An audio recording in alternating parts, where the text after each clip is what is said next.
I'm from New Hampshire and been an herbalist for a very long time. And today, what we're going to do is everybody's going to get a chance to blend an herb tea that is kind of a tea that helps you relax. It's an anti-stress tea. It's good for, like, if your nerves are edgy, you want to relax. It's great for things like if you want to meditate or just be quiet, read a book, and calm down, get ready for bed.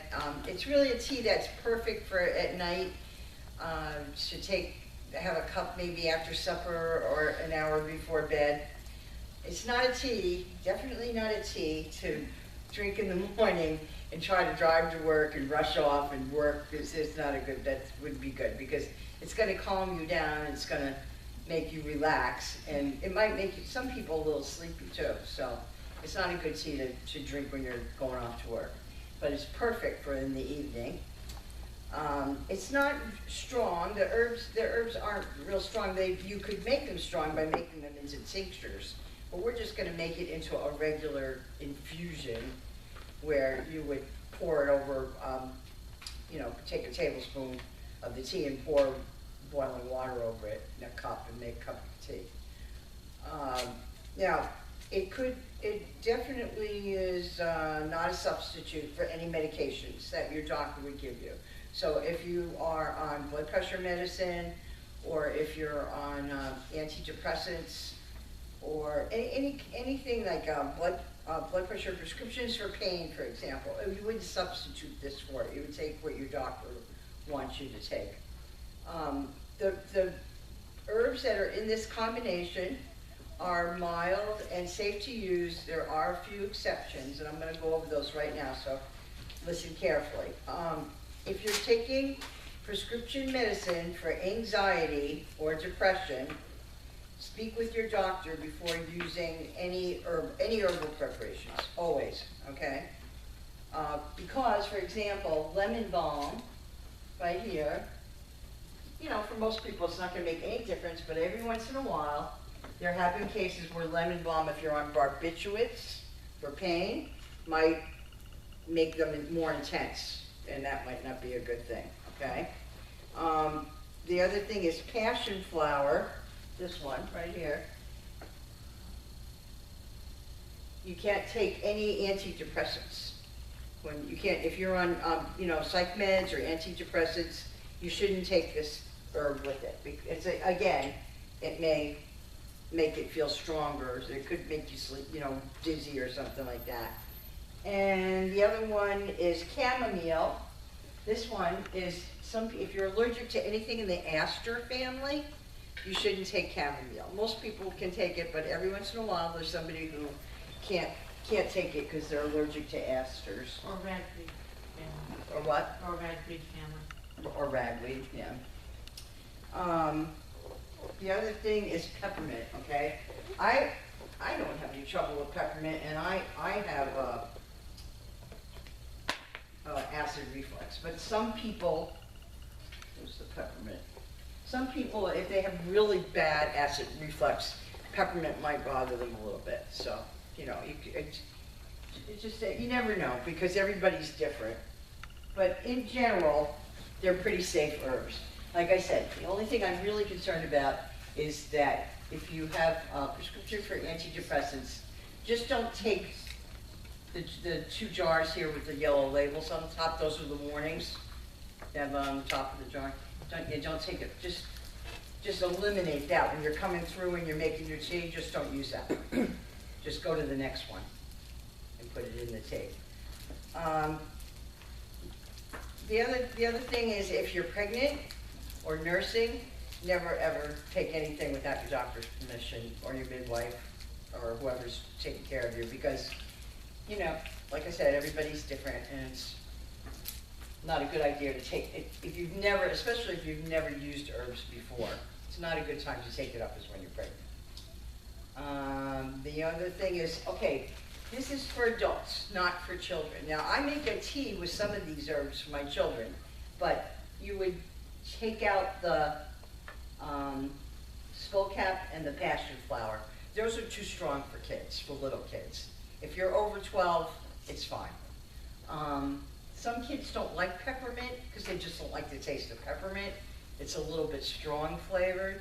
So for real little kids, a lot of times I use spearmint because spearmint's a little milder and it's a little sweeter naturally.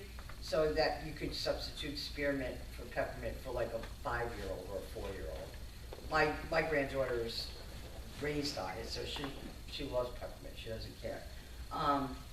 So you could, like I said, you could use some of these ingredients, but the passion flower and the skullcap, those are for above 12, over 12. And I'll be giving you a paper that's got all this information so that you'll know.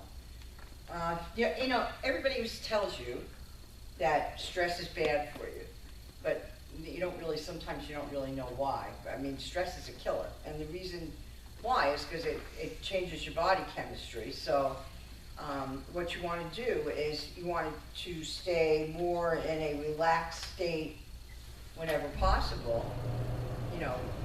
That's why it's always good to really try to relax when you come home from work or on the weekends.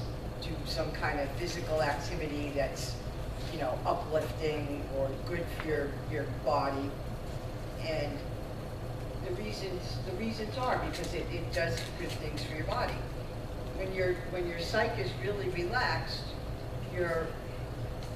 it's good for your health, and you're more open to like good cosmic energies because you can take that in because you're not filled up with stress and anxiety and all those kinds of things. So it's very helpful. If you're going to meditate, meditation's great for stress, and this is one of the teas that's nice to drink a cup of tea just before you meditate sometimes. This would be a good one.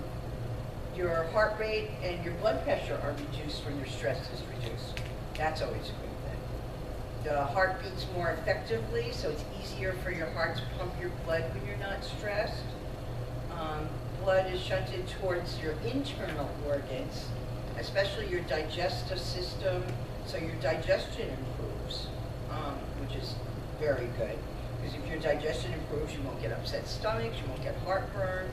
It'll help with things like absorbing nutrients, so it's good for that too.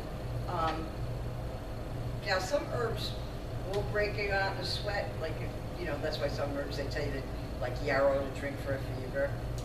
But we're not taking yarrow today.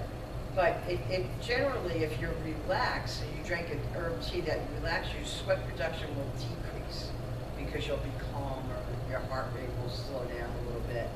And it's good for your blood sugar. Being not stressed is definitely good if you're diabetic, to get your blood sugar more normalized. Really being really stressed, anxious and stuff is not good for you. So these are the herbs. These are all the herbs that are going to go in the tea today, and I'm just going to go over what they are. The first one down there is it's a type of basil. It's called holy basil. It's from India, and it's an herbal adaptogen. That's an herb that helps your body cope with stress. It helps you handle stress better, and it's like one of the favorite drinks. They drink holy basil tea in India like we drink coffee. Everybody drinks it all the time, which is probably the most ideal way to take it because your body is constantly getting nourished from it. It's a very sacred plant in India. It's so sacred they believe that it blesses the ground that it grows on. It's like the embodiment of a goddess to them, the holy basil tea. And it has a little bit of a cinnamony, little tiny bit of hint of cinnamon to it, just naturally. The next one is catnip, and that's catnip, like your cat loves.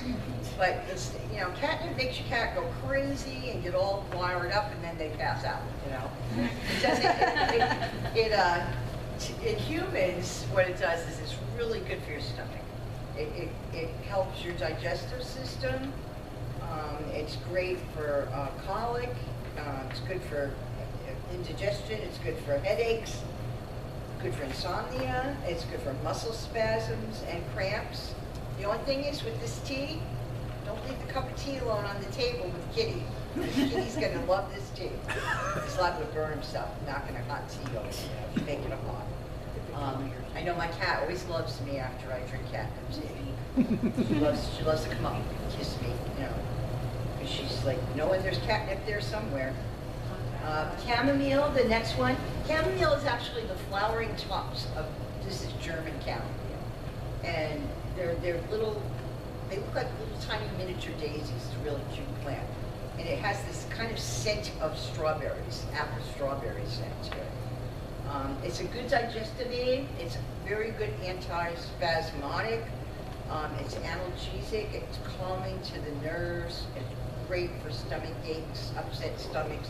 When you have that nasty bug that, your stomach is upset. Traditionally, chamomile was thought to transform negative energy.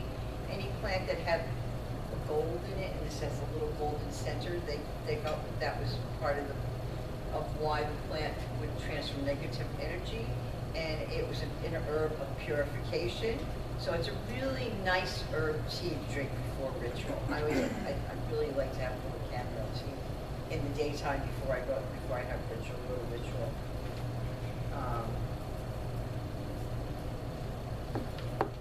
Next is lavender.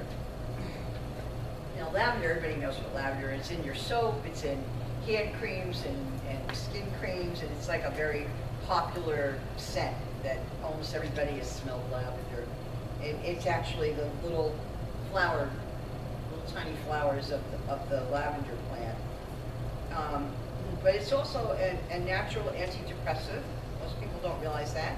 It's a calming nervine, and it can be used to induce rest and a peaceful feeling and sleep and aromatherapy. It's a very popular oil.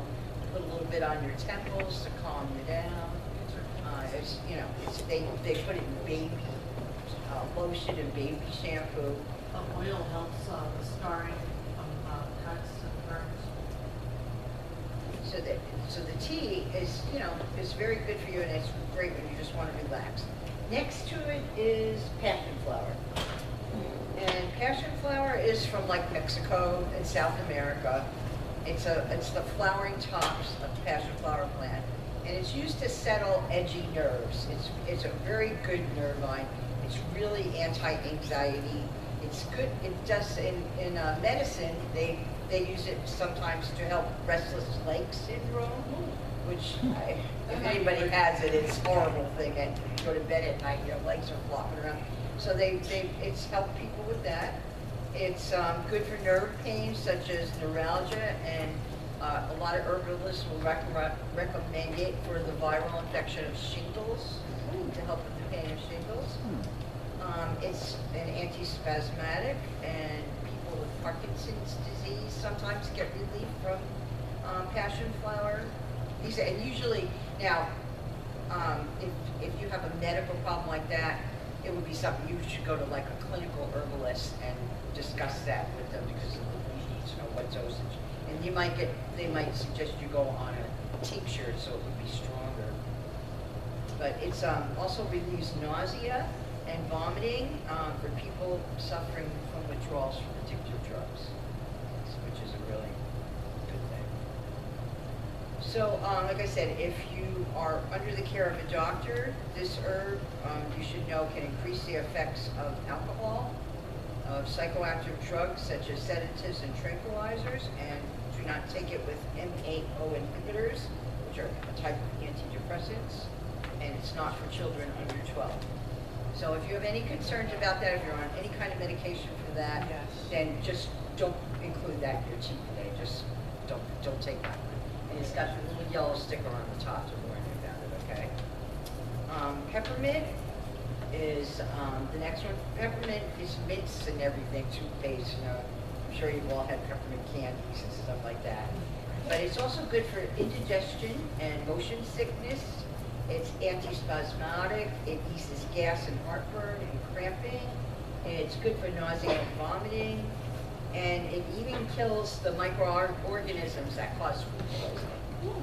So I know I've had given the kids peppermint tea when they ate something that didn't agree with them, It's good, very good for symptoms of colds and coughs. And it helps hide the flavor of bitter herbs. So it's in a lot of herbal ingredients because it covers the taste of other things. So sometimes it's used just for the flavor, But in this case, it's used for the flavor plus the good qualities that it has otherwise too. It's one of those herbs that's a little bit strong. One of my granddaughters, when she was really little, like 3 and 4, she said it was too hot. Pepper was too hot to her, that taste. And some kids will feel like that, even if it's iced tea, they'll say too hot, because it's peppery, you know? So in that case, I would substitute spearmint for a child instead of peppermint, because it's milder and it's a little bit sweeter naturally, and most kids find that taste pleasant, so you can use that instead. But some kids, and I have other grandchildren that they love peppermint. My granddaughter, who's 21 now and in college, she loves peppermint. She loves peppermint candy, ice cream, tea. She's just a peppermint freak, you know. And then skullcap. Now skullcap's another one that you should take with antidepressants, and it's not, definitely not for pregnancy or nursing. It controls nighttime muscle cramps. Some people, me included, I get into bed at night and my muscles go crazy because it's like the change in blood pressure and you're laying down. So I get a lot of muscle cramps in my legs at night. It relieves headache, especially headache where it's nervous tension. You've had a rotten day and your head is pounding and you know it's because you had it with your boss or your job or whatever. It's good for that kind of headache. It's got a long history. When I was young, and my mother was probably in her 40s, she had terrible migraines. I mean, blinding, horrible migraines. They were very debilitating. She'd get them like twice a week. Oh, it was horrible. So this real friend of my great-grandmother's, a really old nurse, gave her this herbal mix and showed her how to make it, and it was, I knew it was skullcap and blessed thistle. Blessed thistle helps cleanse your liver, so that would help with toxins in your system. And then skullcap was the other thing in it. And she told her to drink 2 cups a day. And she said, it's going to take a while, but keep taking it until it starts working. And in about 2 months, all of a sudden her headache stopped. She'd still get them, but like you're going from twice a week to like maybe once every 6 months, and it would be mild. It would be bearable. You know what I mean? It wouldn't be that bad. So it really helped her a lot. She drank that tea every day for the rest of her life, you know. So it can help with migraines. What would be a good substitute for skullcap if you can't take it because of inhibitors? A substitute Yeah, for migraines? no, for the skullcap, because you can't because of inhibitors. Because you can't take it? Yeah. It would depend on what you were wanting to take it for. If you wanted Headaches. for headaches, Headaches. You could take feverfew is an herb that's very popular for migraines. F-E-V-E-R, not F-E-U. It's Niniann, I think is the genus. Anyway, it's a very, very bitter herb. Yeah. It's not something that you're gonna just make a cup of tea up. Yeah, And usually they take that in capsules. That's one of the few. There's a couple herbs I usually don't like capsules, and I don't want people to take herbs in capsules. But there's some that are just so rotten that you take it in capsule. Feverfew's one of them. I think I remember taking caps for it before. It's also another herb that takes. People go, oh, I took it. It didn't work for me. I go, how long did you take it? 3 times. Yeah. No, it's going to take weeks. Your body needs time to have it, go through your system and, reach a certain blood level in your body. But it takes a while, and then after a while, it should help. Like with St. John's wort, that if they said like if you give once before it starts to leave. Yeah, well, St. John's wort is great, but there's like, it's one of those herbs that it's very great, but all medications almost don't go with it. There's so many medications that you can't be on.